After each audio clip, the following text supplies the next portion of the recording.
नमस्कार। आप देख रहे हैं संतोष पाठक ऑफिशियल। मेरे साथ हैं संतोष पाठक जी। आप सबका स्वागत और अभिनंदन। बहुत बहुत धन्यवाद शिव जी और तमाम दर्शकों को भी नमस्कार। और 13 दिन बाद साहब को याद आई कि यार देश में कहीं संकट बढ़ न जाए, मेरी कुर्सी हिल न जाए, तो साहब ने उठा लिया फोन। राहुल गांधी ने सलाह दी थी, साहब ने उस सलाह को माना और फोन उठा के फोन घुमाया, लेकिन उसके बाद भी कोई नतीजा नहीं आया। और वैसे भी हमारी सनातनी परंपरा में कहा जाता है कि भाई वसुंधरा को तो वीर व्यक्ति ही भोग सकता है। डरपोक, कायर और हर मुसीबत में पीछे छिप जाने वाले व्यक्ति, किसी न किसी के पीछे छिप जाने वाले नेता हमेशा अपने देश, समाज और अपने परिवार के लिए संकट ही खड़ा करते हुए नजर आते हैं। विकट स्थिति हो गई है और ये बड़ी स्टोरी आपके सामने लेकर हम आए हैं, आपके काम की स्टोरी। अगले कुछ मिनट हमारे साथ बने रहिएगा। शुरुआत हमेशा की तरह शिव जी करेंगे और फिर हम बताएंगे फोन किया किसको गया, फोन में बात क्या हुई, हमारे यहां से क्या बताया गया, वहां से क्या खबर आई, और गोदी मीडिया के पत्रकार एक बार फिर से बेनकाब होते हुए नजर आए। भगवान के लिए शर्म कर लो यार, अब तो सरकार के एजेंडे पे मत चलो। हर बार बेनकाब हो रहे हो, हर बार पोल खुल रही है, हर बार झूठ पकड़ा जा रहा है। कम से कम जब आपका सूत्र आपको कुछ व्हाट्सएप करे तो पूछ लेना, यार पिछली बार तो तुमने ये खबर दी थी कि सब कुछ खुल गया है, लेकिन वहां से तो मना हो गया। कम से कम इतना पूछने की तो हिम्मत करो कि जो सोर्स आपको गलत खबर दे रहे हैं वो गलत दे क्यों रहे हैं आपको, और आप उनकी गलत खबर को चला क्यों रहे हैं।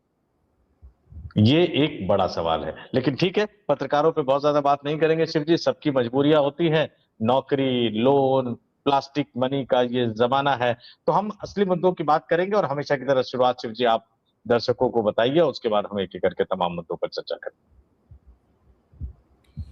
ये एक ऐसा वाकया है जिसे कल पूरे दिन न्यूज चैनल्स पर छाया रहा कि होर्मुज जो संकट का स्थल बन गया है इस समय, होर्मुज बंदरगाह, वहां से जो प्लेन, जो जहाज पानी के निकल रहे थे, उनमें भारतीय जहाजों को भी निकलने की अनुमति दे दी।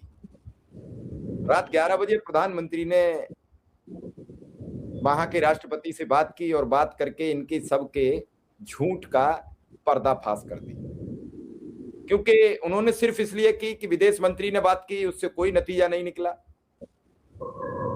सवाल यह है कि आखिर 13 दिन बाद प्रधानमंत्री को यह याद क्यों आया। तो अभी संतोष जी ने कहा, वो बड़ी मारक बात थी कि दिन में संसद में राहुल गांधी ने यह कहा था, अभी भी कुछ बिगड़ा नहीं है, अभी भी बातचीत के जरिए मसले को सुलझाया जा सकता है। इधर गैस का संकट इतना बढ़ता चला जा रहा है, और जैसे अभी हापुड़ में एक मुस्लिम के घर 32 सिलेंडर पकड़े गए हैं, अब कई मुसलमानों के घर गैस निकलेगी। देखना आप, मैं आज एडवांस में आपको बता देता हूं। अब खामेनेई, जो नए खामनेई हैं, अयातुल्लाह खामनेई के बेटे, अली खामनेई के बेटे, उन्होंने बड़ा ऐलान कर दिया। उन्होंने कहा कि मैं अपने पिता की मौत का बदला जरूर लूंगा। पहली बार उनका टीवी पर संदेश आया। कई लोगों का मानना है कि वो घायल हैं, इसलिए वीडियो नहीं आया उनका, लेकिन संदेश आया और संदेश बड़ा सख्त था। इस सख्त संदेश में बहुत कुछ छिपा हुआ था, लेकिन सवाल यह है कि प्रधानमंत्री की बात को डिनाई कैसे कर दिया गया। इसका उत्तर वहां की मीडिया ने दे दिया। पहले मैं आपको प्रधानमंत्री का ट्वीट दिखवाऊंगा, संतोष जी के पास पहुंचूंगा, उससे पहले आपको बताऊं कि आखिर ये हालात हुए क्यों। दरअसल आपने देखा कि आज से 13 दिन पहले ईरान, अमेरिका और इजराइल की लड़ाई शुरू हो गई। ये लड़ाई तब शुरू हो गई जब ईरान और अमेरिका दूसरे दिन टेबल पर बैठकर बातचीत करनी थी। उससे एक दिन पहले रात को भयंकर बमबारी हो गई, और इसमें ईरान के सर्वोच्च लीडर अयातुल्लाह अली खामेनेई के मारे जाने की बात सामने आई। आज भी कई लोग नकार रहे हैं कि खामेनेई जिंदा हैं, मुझे नहीं मालूम। वहां राष्ट्रीय शोक भी 40 दिन का घोषित हो गया। इस दौरान वहां अमेरिका का मन यह था कि खामेनेई को मार देंगे, जंग जीत जाएंगे और इस जंग का हम समापन कर देंगे। इसके लिए उन्होंने वहां तैयारी कर रखी थी। वहां के जो पहले प्रिंस थे, वो जो अमेरिका में निवास करते हैं, उन पर बातचीत हो चुकी थी। साथ ही कुर्द समेत कई लोग थे जो इस शासन का विरोध करते थे, उन सब लोगों से बातचीत कर चुके थे। लेकिन जो मिसाइलें गिरी, उन्होंने ये नहीं समझा कि ये अली खामनेई के समर्थक हैं और ये अली खामनेई के दुश्मन हैं। मिसाइल जहां गिरी, जो चपेट में आया वो दुश्मन था या दोस्त था, सब मरे। और जब सब मरे और अली खामनेई को लेकर अंतिम जो अरदास, अंतिम नमाज जो पढ़ी गई, उसमें हुजूम उमड़ पड़ा। और उस हुजूम के दौरान जो 165 बच्चियों की मौत हुई, उससे ईरानियों का अंदर का जज्बा जाग गया। क्योंकि मरने वाली बच्ची समर्थकों की भी थी, मरने वाली बच्ची अली खामनेई के समर्थकों की थी, उन विरोधियों की भी थी जो अमेरिका के साथ थी। लेकिन जो मिसाइल गिरी, उसने तो किसी को नहीं बख्शा। उसने तो ये नहीं कहा कि तुम समर्थक हो, तुम विरोधी हो। उसने तो परकच्छे उड़ा दिए।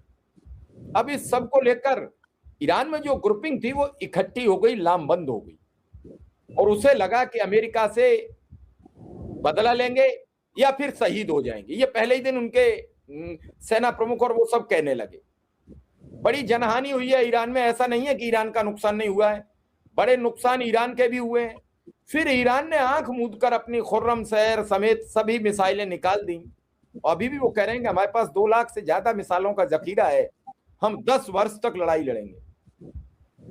अमेरिका ने इसका कोई प्लान नहीं बनाया था। ठीक वैसे ही ये लड़ाई फंस गई है जैसे रूस और यूक्रेन की। अब इस सब फंसी लड़ाई में बड़े जद्दोजहद में फंसे हैं तो ट्रंप, क्योंकि मिड टर्म चुनाव आ रहे हैं। उनके खिलाफ पहले से एप्स्टीन फाइल को लेकर बेहद नाराजगी थी। अब ईरान को लेकर भी अमेरिका में भयंकर उबाल है, और इस उबाल को और गर्म कैसे किया जाए। तो मेरा पहला सवाल दर्शकों से भी है और प्रधानमंत्री नरेंद्र मोदी से, क्या ट्रंप ने फोन कर दिया कि कर लो भैया बात, वरना बिगड़ जाएंगे हालात? ये किसी पत्रकार ने नहीं कहा होगा, मैं कह रहा हूं। अब इस पर भी हम मान लेते हैं। फिर दिन में राहुल गांधी ने कहा कि बिगड़ी हुई बात संवाद के जरिए सुधारी जा सकती है, अभी भी कुछ नहीं बिगड़ा है। इधर ईरान ने बिल्कुल साफ शब्दों में मना कर दिया कि भारत के किसी भी जहाज को हम होर्मुज से गुजरने नहीं देंगे। आपको याद होगा कि रूस और यूक्रेन में युद्ध हो रहा था, यूक्रेन के साथ खुलेआम अमेरिका खड़ा हुआ है। आज अमेरिका चीख चीख कर कह रहा है कि सारे देश अमेरिका रूस से तेल ले लो, क्योंकि वहां से रूस का ही तेल निकल सकता है, और रूस का तेल नहीं निकला तो पूरा विश्व खिलाफ हो जाएगा अमेरिका का, क्योंकि ये संकट तो अमेरिका के द्वारा पैदा किया गया है। तो आज अमेरिका ने भारत को ही नहीं 30 दिन की परमिशन दे दी, अब पूरे विश्व को परमिशन दे दी, जो चाहे वो रूस से तेल खरीदे। क्योंकि 2 ही देशों के जहाज, 2 ही देशों के झंडा लगे जहाज होर्मुज अभी निकलने दे रहा है, जिसमें एक चाइना और एक रूस। तो रसिया से तेल लेंगे तो फिर रसिया अपना झंडा लगा के उस जहाज को रवाना करेगा और तेल आपके घर आ जाए। अब ऐसी विषम परिस्थितियों में प्रधानमंत्री क्या करते? विदेश मंत्री एस जयशंकर प्रसाद की कई स्तर की बातचीत हुई, नकार दिया, और उसके बाद प्रधानमंत्री को ट्वीट करके सबूत देना पड़ा। लेकिन उस ट्वीट में जो नहीं था वो नहीं था कि अली खामेनेई के मौत पर कोई शोक संदेश, अली खामेनेई को लेकर कोई शोक व्यक्त करना। उसमें चर्चा थी केवल वहां के राष्ट्रपति से बातचीत की। मैं मानता हूं कि राष्ट्राध्यक्ष को राष्ट्राध्यक्ष से बात करनी चाहिए, लेकिन क्या सुप्रीमो लीडर मानकर आप ही ने तो उनके साथ बैठ के कई बार बैठकें की, उनका आपने स्वागत किया, और जब उनमें कोई क्षमता नहीं थी, वो कोई उस देश के मुखिया सरबराहकार नहीं थे, तो आप उनसे मिलने किस हैसियत से गए?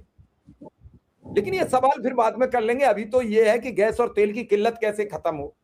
अब होर्मुज जहाज आने नहीं देगा तो भारत में तेल और गैस की समस्या बढ़ेगी। इसको लेकर प्रधानमंत्री को अभी उन्होंने नकार दिया, एक बार फिर बात करनी चाहिए। तो हम सीधे संतोष जी के पास पहुंचेंगे और प्रधानमंत्री की उस पोस्ट को आपके समक्ष लेकर आएंगे। लेकिन इस पूरे खबर को समझने के लिए आपको अंत तक हमारे साथ रुकना पड़ेगा। बड़ी इंटरेस्टेड खबर है कि आखिर एक बड़े से विश्व के सबसे जनसंख्या वाले देश के राष्ट्राध्यक्ष को रात के 11:30 बजे 13 दिन बाद उस राष्ट्र से फोन करने की क्या आवश्यकता पड़ गई, जिससे पहले वो यूएई से, कतर से, इजराइल से, अमेरिका से, सब जगह इस लड़ाई की बाबत बात कर चुके थे। 13 दिन बाद ईरान के पास पहुंचे, पोस्ट करके उन्होंने बता भी दिया कि हम गए, हमारी राष्ट्राध्यक्ष राष्ट्रपति से बात हुई है, और उसके बाद क्या निकला, क्या वहां की मीडिया को बताया वहां के राष्ट्रपति ने, हम वो भी आपके समक्ष लाएंगे। तो पहले ये आपकी स्क्रीन पर ट्वीट है, और चाहेंगे संतोष जी से कि जरा पढ़ के सुना दें इसका पूरा, लब बोलो आप। देखिए शिव जी, ये पूरा जो पोस्ट है ये प्रधानमंत्री नरेंद्र मोदी का, ये ट्वीट आपने यहाँ पे दिखा दिया। और ये जो पोस्ट है, ये नरेंद्र मोदी ये बता रहे हैं कि भैया बातचीत हुई, बातचीत में किन मुद्दों की बात हुई, वो तमाम चीजें बता रहे हैं। लेकिन जो वो छुपा रहे हैं वो जानना जो है वो बड़ा दिलचस्प है शिव जी। और जो वो छुपा रहे हैं वो बता दो कि ये बातचीत हुई की। पहले आपने भारत की तरफ से हवाला दे दिया, मीडिया में चला दिया कि भाई होर्मुज खुल गया, ईरान ने मना कर दिया कि नहीं खुला है। आपके विदेश मंत्री को एक नहीं, दो नहीं, तीन नहीं, 4 बार ईरान के विदेश मंत्री को फोन घुमाना पड़ा, फिर भी बात नहीं बनी। और याद कीजिएगा, जब सदन में सो मोटो बयान दिया था विदेश मंत्री एस जयशंकर ने, तो 9 मार्च को मैंने बताया था कि उसमें एक बात वो गलती से बोल गए, मोदी की बेइज्जती कर दी उन्होंने, मोदी को फंसा दिया। उन्होंने कहा कि ईरान से सर्वोच्च लीडर के स्तर पर बातचीत नहीं हो पा रही है। तो क्या ईरान नाराज था भारत से, और भारत को बहुत मिन्नतें करनी पड़ी ईरान के राष्ट्रपति से बात करने के लिए। और अब ईरान के जो राष्ट्रपति है मसूद पेजेशकियां, वो आज तेहरान की सड़कों पर घूमते हुए नजर आ रहे, लोगों का अभिवादन स्वीकार कर रहे थे लड़ाई के इस माहौल में, जब वहां के सुप्रीम लीडर मारे जा चुके हैं। इसको कहते हैं 56 इंच का सीना।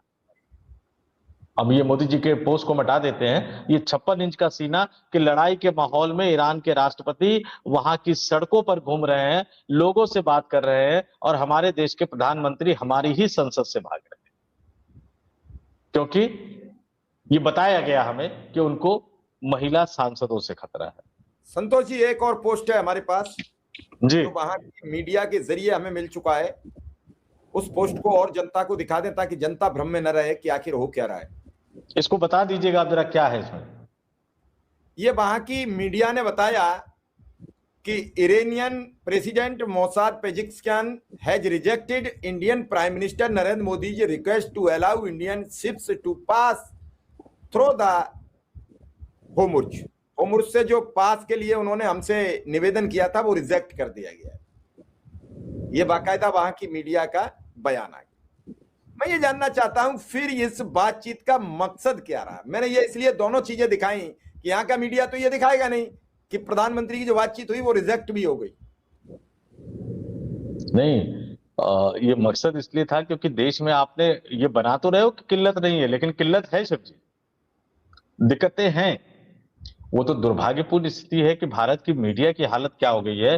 फ्रांस के टीवी चैनल, शिव जी, फ्रांस के टीवी चैनल एक तरफ जलता हुआ मिडिल ईस्ट दिखा रहे हैं, और दूसरी तरफ डोनाल्ड ट्रंप का डांस का वीडियो दिखा रहे हैं, और वो अपने दर्शकों को खबर बता रहे हैं। हमारे देश के मीडिया चैनल में, हमारे देश के संपादकों में इतनी हिम्मत नहीं है कि वो एक तरफ जो मोदी ने भाषण दिया कि गैस की किल्लत नहीं है, लोग अफवाह फैला रहे हैं, और दूसरी तरफ जो लाइन में लगे हुए लोग हैं पूरे देश में गैस एजेंसियों के बाहर, जिनके घर में शादियां हैं, उन दोनों के वीडियो दिखाकर प्रधानमंत्री मोदी को शर्मसार करे। संपादकों में और भारत की मीडिया में इतनी हिम्मत नहीं रह गई है, सिर्फ झूठ और झूठ परोस रहे हैं।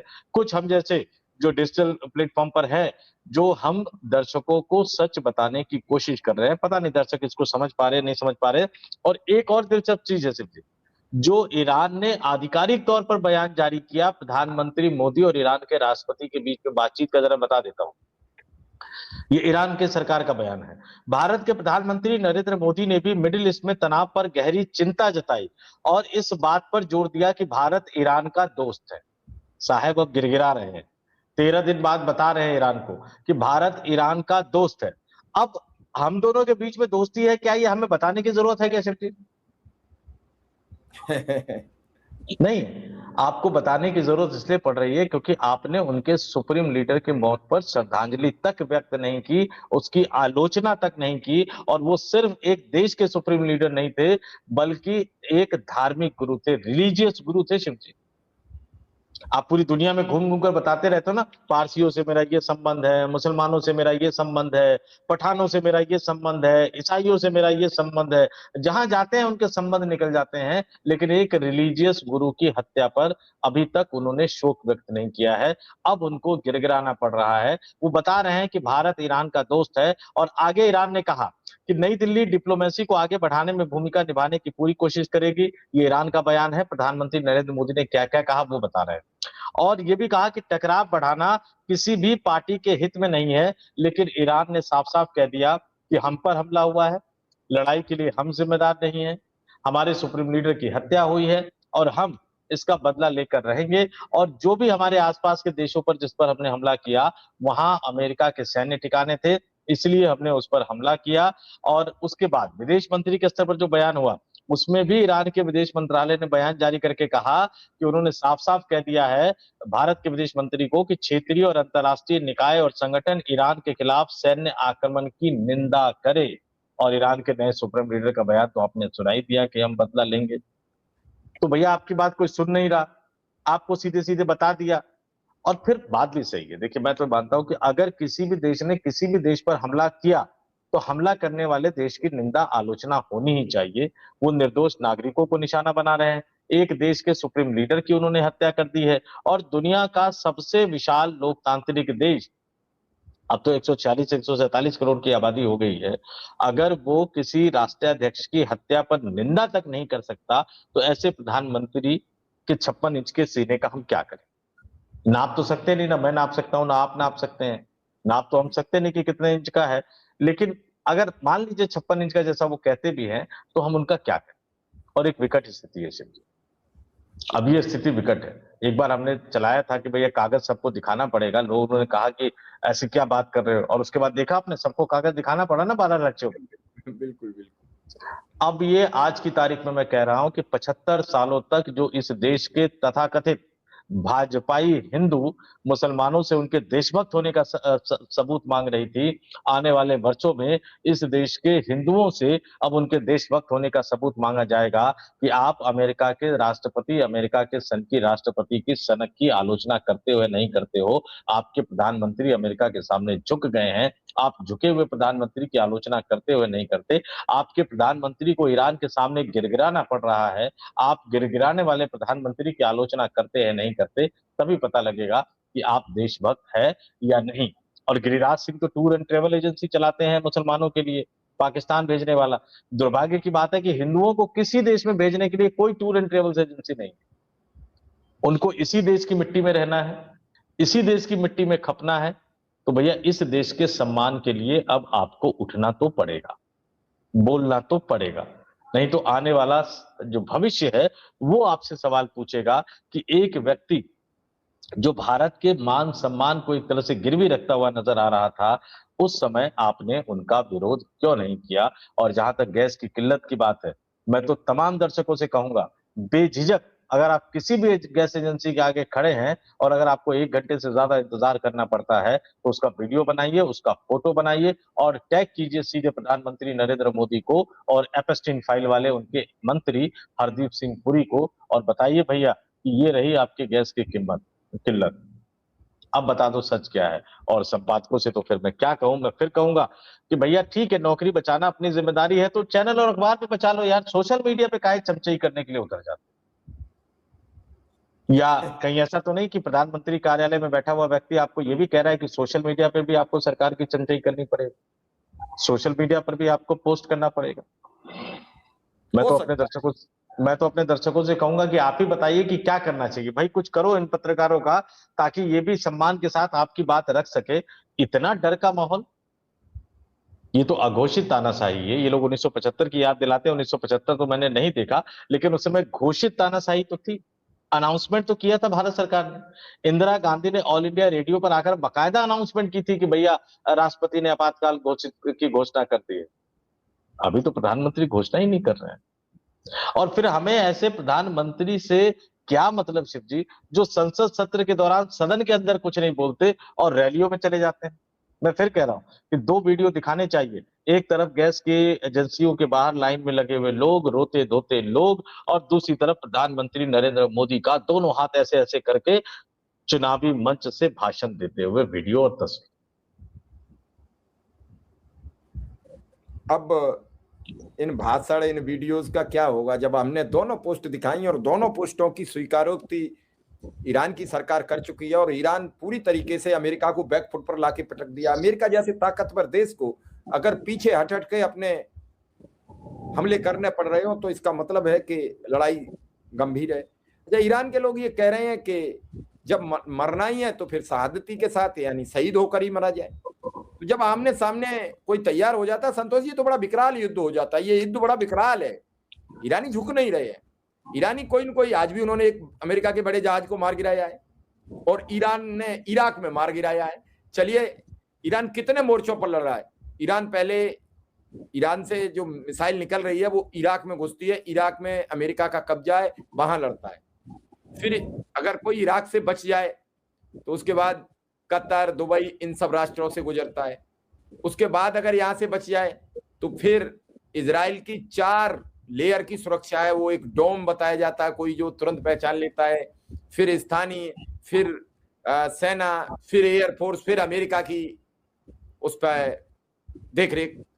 इतने के बावजूद भी अगर ईरान इजराइल को नुकसान पहुंचा रहा है तो आप समझिए कितनी ताकतवर है।